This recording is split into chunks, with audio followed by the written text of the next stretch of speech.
Itu ayat dari mana ini? Pas-pas masuk WA-nya ibu. Tapi saya mau paksain tetap datang sebenarnya.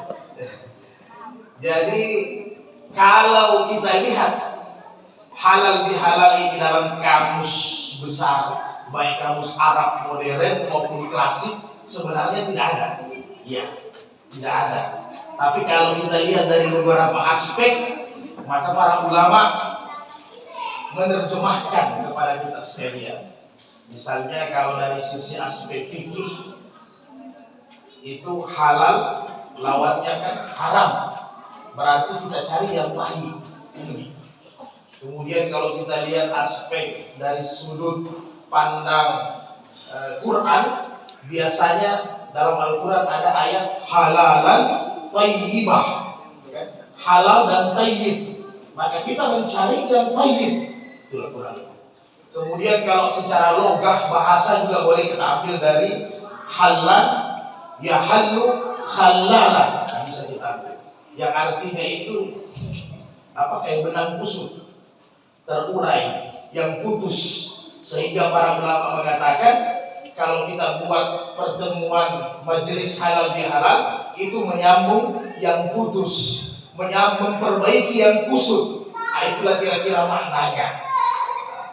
Jadi sebenarnya walaupun tidak di bulan Syawal, namanya saling maaf memaafkan, silaturahmi itu setiap saat.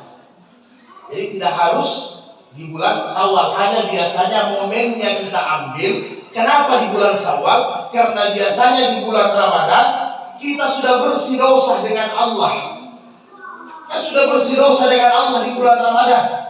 Bukan main-main sama siapa yang taraweh, mengkama, siapa yang puasa, siapa yang taraweh. Semua ghufira lahu ma taqaddama min zambi, dosanya dengan Allah dihapuskan. Belum lagi 1 bulan kita berdoa, Allahumma innaka afun tuhibbul afwa fa'fu anna. Ya Allah, aku mohon ampun. Kemudian engkau mencintai orang yang minta ampun, maka ampuni kami. 1 bulan kita baca ini doa, jelas dosa kita habis dengan Allah. Belum lagi Allah katakan siapa yang salat tarawih bersama imam sampai 30 hari, maka setiap malam dia mendapatkan ibadah salat sunat 12 jam lamanya. Subhanallah, 12 jam lamanya. Jadi hampir habis kita punya dosa dengan Allah, bersih. Maka pertanyaannya yang besar, karena ini ada 2 hubungan kita. Ada 2 dosa, secara vertikal dan secara horizontal. Ini secara hubungan kita dengan Allah gampang. Kenapa? Karena Allah Maha Pemurah, Allah Maha Penyayang, Allah Maha Cinta sama hamba-hamba kita semua ini. Jadi ketika kita bilang Allahumma ghafirli, ampuni dosa saya ya Allah, astagfirullah, saya mohon ampun ya Allah, Allah langsung bereskan.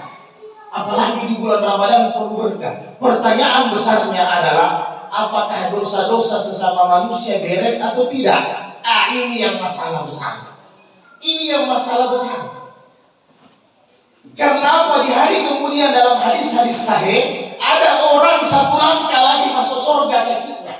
1 langkah lagi sudah disebut namanya, fulan masuk surga. Pas mau masuk di langkah surga yang pertama, langsung ada yang berteriak, ya Allah, kalian kasih masuk surga, masih ada utangnya di kios, masih ada utangnya di toko, masih ada dosanya sama saya, belum minta maaf, dia masih zalimi saya, masih ada harta saya yang diambil, walaupun sejengkal dari tanah, walaupun uang 1 rupiah, tidak akan masuk surga, kata Nabi.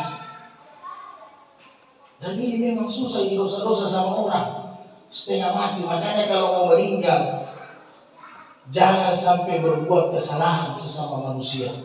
Makanya Nabi nasihatkan sebelum tidur, Allahumma ghafir lil mu'minina wal mu'minat wal muslimina wal muslimat. Karena biasanya secara sadar atau tidak sadar ada kesalahan keilafan yang kita buat dengan saudara kita, dengan tetangga kita, dengan kerabat kita. Karena biasa tingkah laku, perkataan kadang bisa menyinggung orang. Makanya ini zaman-zaman susah, gampang orang tersinggung, gampang orang dengki, gampang orang hasad. Masih ganti motor kita sudah pusing orang, padahal kita tidak punya salah sebenarnya. Padahal dia tidak tahu kredit juga. Jadi hati-hati. Dosa utang itu dosa sesama manusia juga. Jadi setiap bulan Syawal kita kembali evaluasi, bukan hanya dosa utang juga dievaluasi. Karena sekarang ini KPR, BTN, rumah utang, mobil, motor, Pak Dewa dihutang semua orang. Yang lebih parah mau lebaran, baju lebaran, kue lebaran ditoples utang. Kalau jangan, kalau bisa jangan. Kalau hanya kue lebaran sembarang saja, beli itu Oreo kasih masuk di toples, jangan. Orang tidak tahu juga. Jangan sampai kue lebaran juga berhutang. Jadi dievaluasi, usahakan urusan. Ya minta maaf kalau ada yang kerja di finansial, di perbankan, minta maaf. Maksudnya kita semua. Artinya dikurangi itu utang.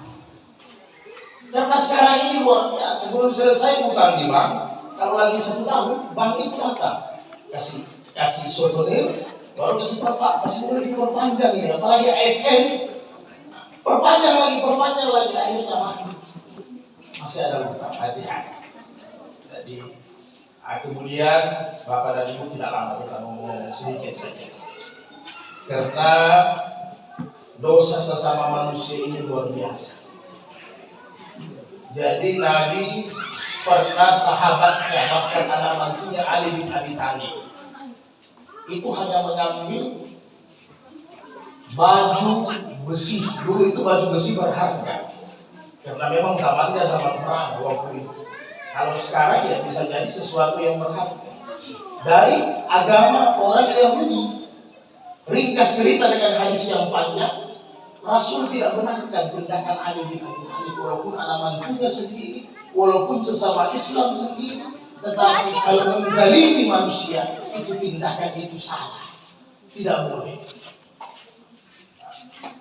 Jadi bapak dan ibu, kalau ada masih dengan tetangga, saya tidak bilang 1 tahun, maksudnya 3 hari tidak baku bicara, tolong. Karena kalau sudah lewat 3 hari sesama muslim, itu sembahyang kita tidak terlalu full pahalanya. Jangan bilang tidak ada pahalanya, nanti ibu-ibu tidak ada pahala. Tidak full pahalanya sembahyang, tetapnya 3 hari. Kalau suami istri dalam hukum agama 40 hari. Jangan sampai lewat itu tidak baku tidur 40 hari. Ini kesempatan. Kenapa biasanya kita gengsi? Adik tadi kita sudah baca salah satu sifat ciri-ciri orang bertakwa, wal afina 'anil nas, mau memaafkan manusia. Memaafkan manusia, jangan gengsi, tidak harus kita yang salah.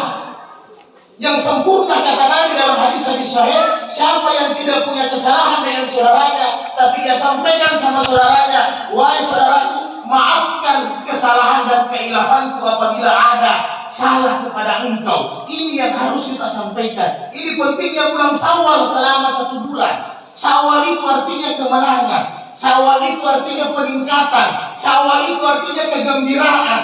Maka kesempatan kita, hubungan interaksi sosial masyarakat diperbaiki. Jangan sampai ada yang tidak tegur sapa. Jangan sampai ada yang bermusuhan.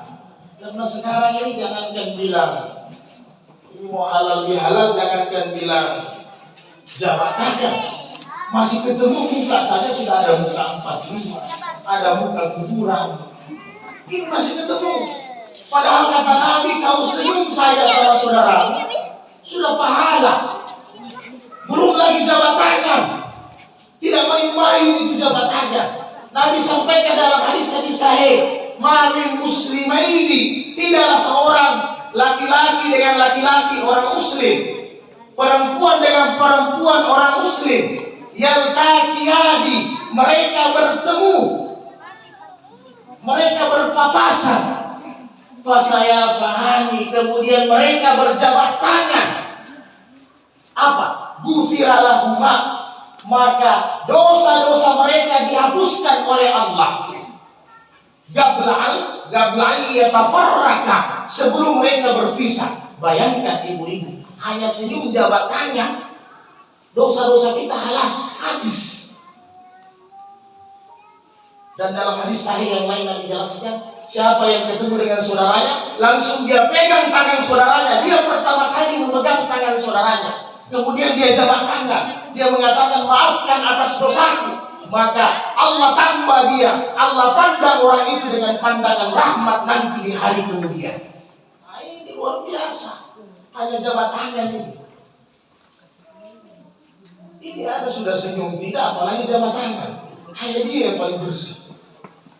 Padahal sampaikan afsus salam alaikum kata Nabi, sebarkan itu salam di antara kalian. Nah, kira-kira demikian.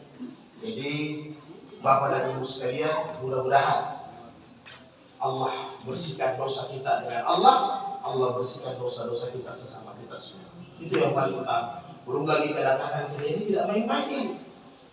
Siapa yang datang kata Nabi berkumpul dalam majelis-majelis ilmu, dalam halqa-halqa zikir, maka Allah berikan dia pahala haji yang mabrur dan makbul. Subhanallah. Jadi pulang kita ini, ada yang belum sempat haji, belum sempat umrah, sudah dapat pahalanya semua. Makanya kata Nabi, ada nanti di hari kemudian dia belum haji, dia belum umrah, dia akan dibangkitkan bersama orang-orang yang haji. Kenapa? Sahabat bertanya, karena dia sering masuk dalam majelis-majelis ilmu, dalam halqa-halqa zikir, dalam majelis-majelis kebaikan, maka itu pahalanya dicatat oleh Allah, sehingga nanti dia akan dibangkitkan bersama orang-orang yang haji mabrur di hari kemudian. Belum lagi kata Nabi, man harajtala bil ilmi fa huwa fi sabilillah hatta yarji. Siapa yang datang dalam majelis-majelis ilmu, maka seolah-olah dia orang yang berjuang di jalan Allah Subhanahu wa taala. Bayangkan ibu-ibu, sahabat Nabi dulu mau berjuang, harus hartanya habis, kemudian nyawanya habis, baru disebut dengan jihad syahid. Kita hanya datang dengan majelis-majelis kebaikan, sudah dapat pahala jihad. Apa itu pahala jihad?